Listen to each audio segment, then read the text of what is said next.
সবার আগে বাংলাদেশ নয়, সবার আগে বিএনপি। সংসদে যা বললেন জামায়াতের এমপি।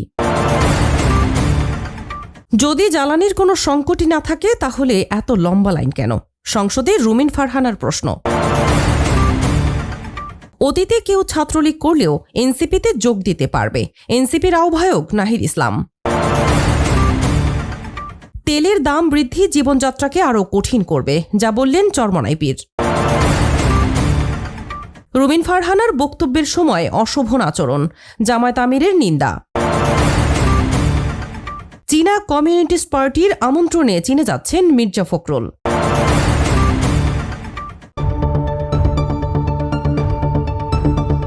প্রিয় দর্শক, শুনছিলেন সংবাদ শিরোনাম, এবার বিস্তারিত দেখার আগে আমাদের চ্যানেলটি সাবস্ক্রাইব করে দিবেন এবং কমেন্টে জানিয়ে দিবেন কোন জেলা থেকে ভিডিওটি দেখছেন।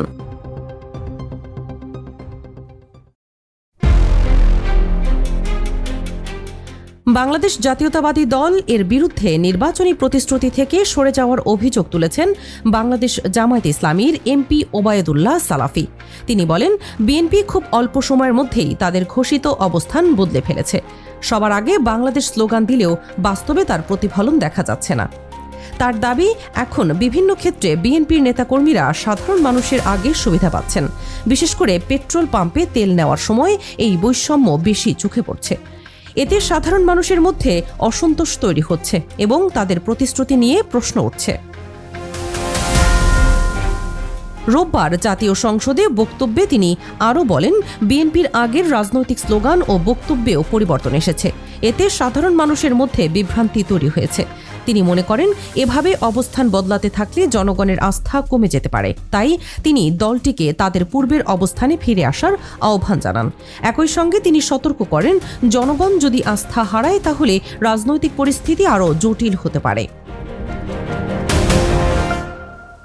একই আলোচনায় জামায়াতের এমপি আনোয়ারুল ইসলাম জ্বালানি সংকটের বিষয়টি তুলে ধরেন। তিনি জানান, ঢাকায় কয়েকটি পেট্রোল পাম্প ঘুরেও তেল পাননি এবং গ্রামাঞ্চলেও একই চিত্র দেখছেন। তার মতে, অনেক জায়গায় কয়েক কিলোমিটার দীর্ঘ লাইন তৈরি হচ্ছে, যা সাধারণ মানুষের ভোগান্তি বাড়াচ্ছে। তিনি বলেন, সরকার যদি বাস্তব পরিস্থিতি স্বীকার করে দ্রুত কার্যকর পদক্ষেপ না নেয় তাহলে জনমনে ক্ষোভ আরও বাড়বে এবং তা বড় ধরনের অস্থিরতার দিকে যেতে পারে। যদি জ্বালানির কোনো সংকটই না থাকে তাহলে এত লম্বা লাইন কেন? সংসদে রুমিন ফারহানার প্রশ্ন।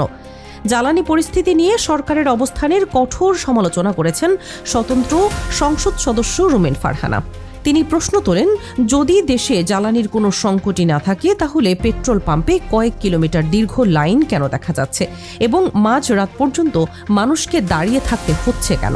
একই সঙ্গে তিনি বলেন, সংকট না থাকলে জ্বালানির দাম বাড়ানোর প্রয়োজন কি এবং কেন অফিস সময় ও মার্কেট খোলার সময়সূচি পরিবর্তন করতে হচ্ছে? এসব প্রশ্ন এখন সাধারণ মানুষের মনে উঠছে। সংসদে বক্তব্য দিতে গিয়ে তিনি অভিযোগ করেন, বাস্তব পরিস্থিতির সঙ্গে সরকারের বক্তব্যের বড় ধরনের অসঙ্গতি রয়েছে। রুমিন ফারহানার বক্তব্যের সময় বাংলাদেশ জাতীয়তাবাদী দলের সদস্যরা আপত্তি জানিয়ে সংসদে উত্তেজনা তৈরি হয়। এ সময় বিরোধী দলীয় নেতা শফিকুর রহমান ট্রেজারি বেঞ্চের আচরণের সমালোচনা করে বলেন, একজন সদস্য যখন কথা বলেন তখন তাকে বাধা দেওয়া বা অঙ্গভঙ্গি করা সংসদের মর্যাদার পরিপন্থী। তিনি উল্লেখ করেন, সংসদ দেশের সর্বোচ্চ সম্মানের স্থান এবং এখানে প্রত্যেক সদস্যের বক্তব্য দেওয়ার অধিকার রয়েছে, যা কেবল স্পিকারই নিয়ন্ত্রণ করতে পারেন। তিনি এ ধরনের আচরণের নিন্দা জানিয়ে ভবিষ্যতে এমন ঘটনা না ঘটার আহ্বান জানান। নিজ বক্তব্যে রুমিন ফারহানা আরও বলেন, মন্ত্রীরা বারবার দাবি করছেন দেশে জ্বালানি কোনো ঘাটতি নেই, কিন্তু বাস্তবে পাম্পগুলোতে পর্যাপ্ত তেল পাওয়া যাচ্ছে না। তিনি জানতে চান, দেশে কতদিনের জ্বালানি মজুত রয়েছে এবং কেন সরবরাহ ঠিকমতো হচ্ছে না।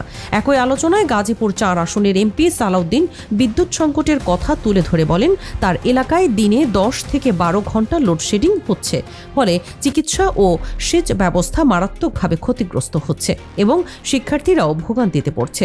এসব সমস্যা দ্রুত সমাধানের দাবি জানান তিনি। অতীতে কেউ ছাত্রলীগ করলেও এনসিপিতে যোগ দিতে পারবে। এনসিপির আহ্বায়ক নাহিদ ইসলাম। জাতীয় নাগরিক পার্টির আহ্বায়ক নাহিদ ইসলাম বলেছেন, অতীতে কেউ ছাত্রদল, ছাত্র শিবির বা ছাত্রলীগ করুক, তা এখন মুখ্য বিষয় নয়। তিনি বলেন, আজ থেকে কেউ এনসিপিতে যোগ দিলে তাকে দলটির আদর্শ অনুযায়ী সংগঠক হিসেবে কাজ করতে হবে। তবে তিনি স্পষ্ট করেন, ফ্যাসিজম, গণহত্যা, চাঁদাবাজি বা দুর্নীতির সঙ্গে জড়িত কেউ এনসিপিতে স্থান পাবে না। রাজধানীর বাংলা মোটরে দলটির অস্থায়ী কার্যালয়ে আয়োজিত এক সংবাদ সম্মেলনে তিনি এসব কথা বলেন। নাহিদ ইসলাম আরও বলেন, যারা বৈষম্যহীন গণতান্ত্রিক বাংলাদেশ গড়তে চান এবং এনসিপির গঠনতন্ত্র অনুযায়ী রাজনীতি করতে আগ্রহী, তাদের সবাইকে স্বাগত জানানো হচ্ছে। তিনি উল্লেখ করেন, ভিন্ন প্ল্যাটফর্মে থাকলেও অনেকেই এতদিন একই লক্ষ্য নিয়ে কাজ করছেন। এখন তারা আনুষ্ঠানিকভাবে একত্র হচ্ছেন। তরুণদের পাশাপাশি সব বয়সের মানুষকে এনসিপিতে যোগ দিয়ে দলকে শক্তিশালী করার আহ্বান জানান তিনি। তিনি আরও বলেন, দেশে যেন নতুন কোনো স্বৈরতন্ত্র তৈরি না হয়, সেজন্য তরুণদের এগিয়ে আসতে হবে। তার মতে, জনগণ ইতোমধ্যে সংস্কারের পক্ষে মত দিয়েছে এবং সেই প্রত্যাশা বাস্তবায়ন করা জরুরি। জনগণের অধিকার ফিরিয়ে দিতে হলে সবার সম্মিলিত প্রচেষ্টা প্রয়োজন বলেও তিনি মন্তব্য করেন। তেলের দাম বৃদ্ধি জীবনযাত্রাকে আরও কঠিন করবে, যা বললেন চরমোনাই পীর। মুফতি সৈয়দ মোহাম্মদ রেজাউল করিম বলেছেন, জ্বালানি তেলের দাম বৃদ্ধির প্রভাব সরাসরি নিত্যপণ্যের বাজার, পরিবহন ব্যয় এবং সাধারণ মানুষের জীবনযাত্রার ওপর পড়ে। তার মতে, তেলের দাম বাড়লে সবচেয়ে বেশি ক্ষতিগ্রস্ত হন নিম্ন ও মধ্যবিত্ত মানুষ, যাদের আয় সীমিত কিন্তু ব্যয় ক্রমেই বাড়ছে। এতে তাদের দৈনন্দিন জীবন আরও কঠিন হয়ে উঠছে। রোববার এক বিবৃতিতে তিনি বলেন, বৈশ্বিক পরিস্থিতির অজুহাতে জ্বালানির দাম বাড়ানো এখন একটি সাধারণ প্রবণতায় পরিণত হয়েছে, যা মূলত জনগণের ওপর বাড়তি চাপ তৈরি করে। তিনি সরকারকে আহ্বান জানান, এমন সিদ্ধান্ত নেওয়ার আগে সাধারণ মানুষের সক্ষমতা ও বিকল্প সমাধানগুলো বিবেচনা করা প্রয়োজন। তার মতে, একসঙ্গে লিটার প্রতি 15 থেকে 20 টাকা পর্যন্ত মূল্যবৃদ্ধি পরিবহন খরচ বাড়াবে, যার সরাসরি প্রভাব পড়বে বাজারে নিত্যপণ্যের দামে। তিনি আরও সতর্ক করে বলেন, মূল্যবৃদ্ধির সুযোগে কিছু অসাধু ব্যবসায়ী অতিরিক্ত মুনাফা করতে পারে, যা অতীতেও দেখা গেছে। তাই প্রশাসনকে বাজারে কঠোর নজরদারি নিশ্চিত করার আহ্বান জানান তিনি, যাতে কেউ অজুহাত দেখিয়ে অতিরিক্ত দাম না বাড়াতে পারে। কার্যকর তদারকি থাকলে সাধারণ মানুষের ভোগান্তি কিছুটা হলেও কমানো সম্ভব হবে বলে তিনি মন্তব্য করেন। রুমিন ফারহানার বক্তব্যের সময় অশোভন আচরণ, জামায়াত আমিরের নিন্দা। জাতীয় সংসদে ব্রাহ্মণবাড়িয়া 2 আসনের সংসদ সদস্য রুমিন ফারহানার বক্তব্য চলাকালীন ট্রেজারি বেঞ্চের কিছু সদস্যের আচরণ নিয়ে তীব্র অসন্তোষ প্রকাশ করেছেন বাংলাদেশ জামায়াত ইসলামীর আমির ও বিরোধী দলীয় নেতা শফিকুর রহমান। রোববার অধিবেশনে তিনি বলেন, একজন সংসদ সদস্য যখন দাঁড়িয়ে কথা বলেন, তখন তাকে নিয়ন্ত্রণ বা বক্তব্য দেওয়ার অনুমতি দেওয়ার এখতিয়ার কেবল স্পিকারের। কিন্তু রুমিন ফারহানা বক্তব্য দেওয়ার সময় কিছু সদস্যের অঙ্গভঙ্গি তার বিবেকে আঘাত দিয়েছে এবং এটি সংসদের শালীনতার পরিপন্থী।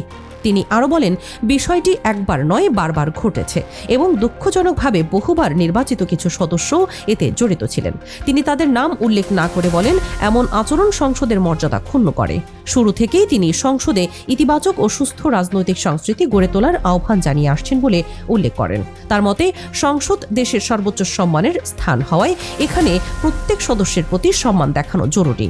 বিরোধী দলীয় নেতা আরও অভিযোগ করে বলেন, স্পিকারের নির্দেশনা উপেক্ষা করে ট্রেজারি বেঞ্চের কিছু সদস্য তাদের আচরণ চালিয়ে গেছেন, যা পরিস্থিতিকে আরও বিব্রতকর করেছে। তিনি স্পিকারের দৃষ্টি আকর্ষণ করে বলেন, রুমিন ফারহানার বক্তব্য চলাকালে যে আচরণ করা হয়েছে তা কোনোভাবেই গ্রহণযোগ্য নয়। এ ঘটনায় তিনি দুঃখ প্রকাশ করেন এবং আনুষ্ঠানিকভাবে নিন্দা জানান।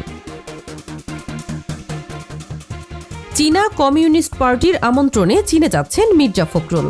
চীনের কমিউনিস্ট পার্টির আমন্ত্রণে চীনে সফরে যাচ্ছেন মির্জা ফখরুল ইসলাম আলমগীর। তিনি বাংলাদেশ জাতীয়তাবাদী দলের মহাসচিব হিসেবে 19 সদস্যের একটি উচ্চ পর্যায়ের প্রতিনিধি দলের নেতৃত্ব দিচ্ছেন।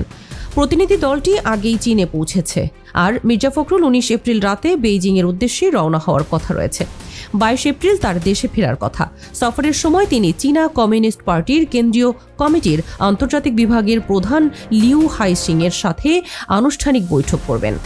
রাজনৈতিক মহলে এই সফরকে দুই দেশের রাজনৈতিক সম্পর্ক উন্নয়ন এবং আঞ্চলিক ভূ রাজনীতির দিক থেকে গুরুত্বপূর্ণ হিসেবে দেখা হচ্ছে। অন্যদিকে একই সময়ে সরকারের অর্থ ও পরিকল্পনা উপদেষ্টারও চীন সফরের কথা রয়েছে, যেখানে তিনি বৈশ্বিক উন্নয়ন বিষয়ক একটি উচ্চ পর্যায়ের সম্মেলনে অংশ নেবেন এবং বাংলাদেশের প্রতিনিধিত্ব করবেন।